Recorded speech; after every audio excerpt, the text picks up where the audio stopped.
Sets Venn diagrams.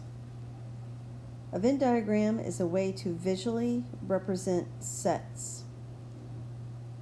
Now before we have just described sets, we have listed the elements. Now we're going to draw a picture to represent the sets.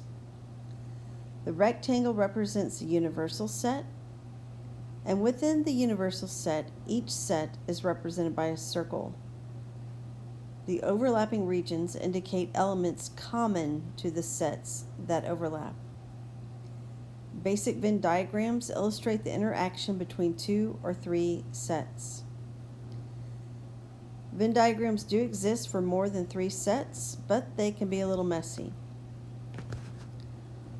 So I am going to show you a way to color in the Venn diagrams, and when we do the first few examples, I have no doubt that you will think, well, that's overkill. Why do I need to do all that? Well, we're just going to start with something simple. And so when we get to the more difficult diagrams, I think you'll understand why I might want to do that.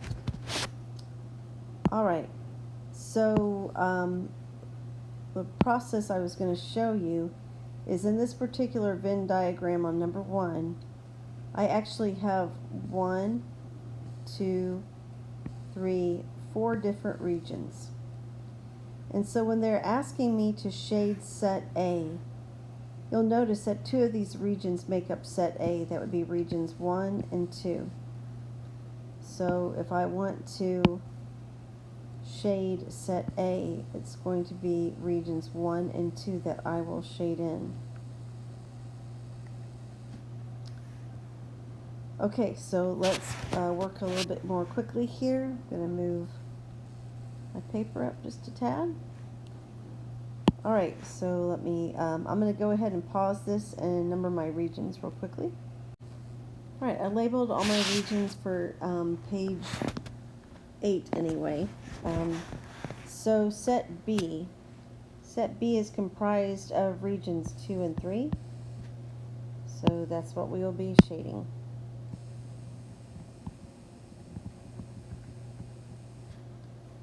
All right, set the complement of set A. Well, that's going to be everything that is not in set A. Okay, so that would be regions 3, but also region 4. Okay, regions 3 and 4. So let's shade that real quickly. I hope you don't mind if I don't exactly color in the lines here. I think you get the general idea. Okay. All right, the complement of B. Well, that would be any part of the universal set that's not B, so that would be regions 1 and 4. So let's shade that real quickly.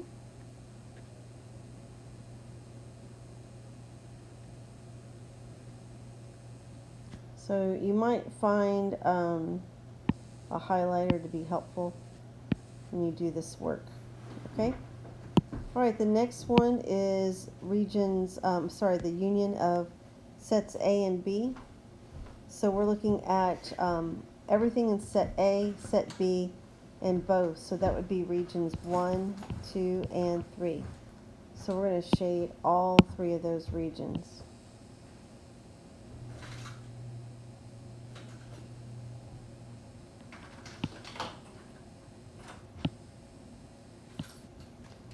Okay, so number 6 is the intersection of sets A and B. So remember, that's only what they have in common.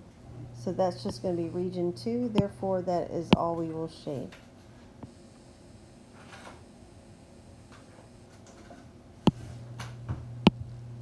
All right, on number 7, we have the difference of A and B. So remember, the definition of that is it's an element, all elements that are in set A, but not set B.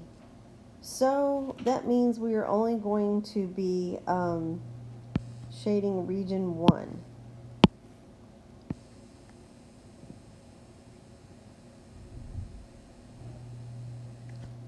Okay, so on number 8, it's the difference of B and A this time. So that means I want all elements in set B that are not in set A. So that means I'm only going to shade region 3.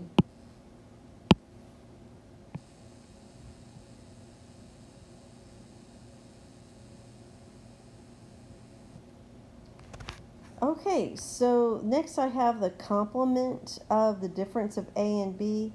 So let's look over at 7. Oops, let me get to the right marker. So the difference of A and B was region 1. So the complement of the difference of A and B, that would be regions 2, 3, and 4. In other words, we're going to shade everything except for region 1.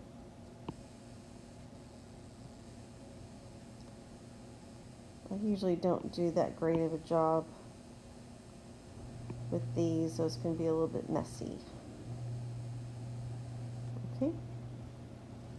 So I'm going to pause this and go to the next page and number my regions again.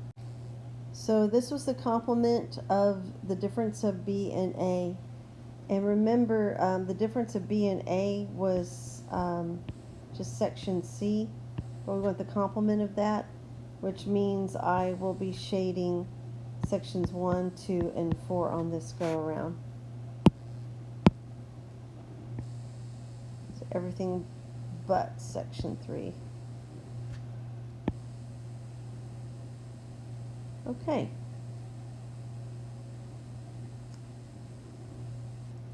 Okay, and those are the basics of a Venn diagram with 2 circles.